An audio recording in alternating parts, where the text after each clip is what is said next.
Telangana state film chamber అధ్యక్ష పదవికి ప్రముఖ నిర్మాత సునీల్ నారంగ్ రాజీనామా చేశారు. వ్యక్తిగత కారణాలతో తన పదవికి తప్పుకుంటున్నట్లు ఫిలిం ఛాంబర్కు ఈమెయిల్ ద్వారా సమాచారం అందించారు. ఇటీవల థియేటర్ల పర్సంటేజీ వ్యవహారంపై నిర్మాతల నుంచి సునీల్ నారంగ్ తీవ్ర విమర్శలు, ఆరోపణలు ఎదుర్కొన్నారు. ఈ వివాదం టాలీవుడ్ వర్గాల్లో చర్చనీయాంశంగా మారిన నేపథ్యంలో ఆయన రాజీనామా ప్రాధాన్యత సంతరించుకుంది. ఇక ఈ నెల 22న తెలంగాణ స్టేట్ ఫిలిం ఛాంబర్ కార్యవర్గ సమావేశం జరగనుండగా కొత్త అధ్యక్షుడిని ఎన్నుకునే అవకాశం ఉంది. దీంతో తదుపరి అధ్యక్ష పదవిపై సినీ వర్గాల్లో ఆసక్తిగా చర్చ కొనసాగుతోంది.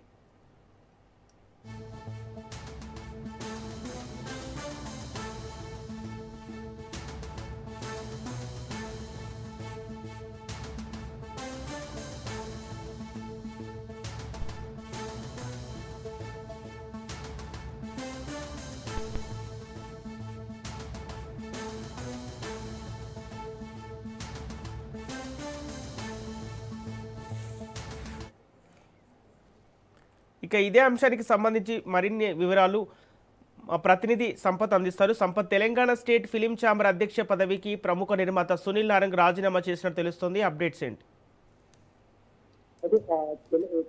గతంలో తెలంగాణ ఫిలిం ఛాంబర్ సంబంధించినటువంటి తెలుస్తుంది. ఎందుకంటే ఫిలిం నిర్మాతగా ఉంది, ఒక వ్యాపారవేత్త, ఏషియన్ థియేటర్ సంబంధించిన ఓనర్ ఇప్పుడు తెలంగాణ ఫిలిం ఛాంబర్ అధ్యక్షుడిగా కొనసాగుతున్నాయి. ఇప్పుడు ఆయన ప్రస్తుతం అయితే ఆ వ్యక్తిగత కారణాలతోనే తను రిజైన్ చేసినట్టు కూడా కూడా చెప్పడం కూడా జరిగింది.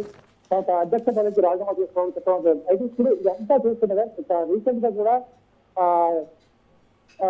దగ్గుపాటి సురేష్ బాబు కూడా ఒక లేఖ కూడా రిలీజ్ చేశారు. లేఖ బయటకు వచ్చింది.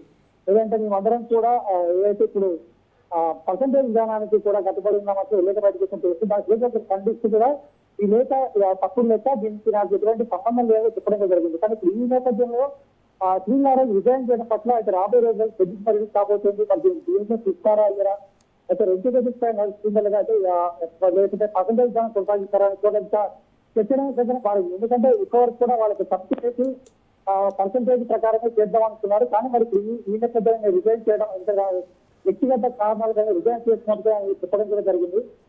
అయితే ఈ లేఖలు పెద్దగా కూడా ఏం చెప్పలేదు. ఎందుకంటే ఈ లేఖను కూడా EC committee, Telangana film chamber EC committee కూడా ఆమోదించి మీకు తక్కువగా దీనికి సంబంధించి ఎఫెక్ట్ గా మీరు మీకు అనుమతి ఇస్తున్నామని కూడా గౌరవంగా మీరు తప్పినట్టుగా ఇది చెప్పడం కూడా జరిగింది. అయితే ఇప్పుడు పెద్ద సినిమాలో రావడం నేపథ్యంలో ఈ సంరక్షణ లేఖ కానీ ఈ రోజు సునీల్ నారంగ్ రాజీనామా చేయడం గురించి కానీ మరి చూడాలి. ఎందుకంటే ఇప్పటికే కూడా ఈ పర్సంటేజ్ ఈ జోడల మధ్యలో ఎందుకంటే ఒక ఎగ్జిక్యూటివ్ డిస్ట్రిబ్యూటర్ల మధ్య సమన్వయ వీళ్ళంతా కూడా కలిసి నిర్మాతల మధ్య సమన్వయం లేకపోవడం, ఈ పర్సంటేజ్ విధానం ద్వారానే ఆ సినిమా రిలీజ్ చేయడం, ఇప్పుడు త్వరలో సినిమా రిలీజ్ కావడం, ఇదంతా కూడా చూస్తుంటే ఎంత మరి అంటే ఏం చేసిందో కూడా తెలియాల్సింది. ఎందుకంటే ఒకవేళ ప్రొడ్యూసర్స్ వీళ్ళందరూ కూడా కలిసి ఒక దగ్గర కూర్చొని మొన్న కూడా మాట్లాడుకోవడం కూడా జరిగింది.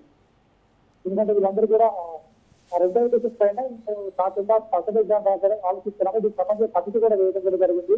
ఈ కమిటీ అంతా కూడా 2 నెలలు కూడా నివేదిక ఇస్తారు. ఆ తర్వాత దీనికి సంబంధించిన పూర్తిగా కూడా నిర్ణయించబడుతుంది. అక్కడ కూడా రిజైన్ ఎలాంటి ఆటంకం జరగడానికి కూడా చెప్పడం జరిగింది. కానీ ఇప్పుడు సునీల్ నారాయణ మరి రిజైన్ చేయడం మరి ఏ విధంగా చూడాలనేది మనకు తెలియజేయండి. Okay, thank you Sampath.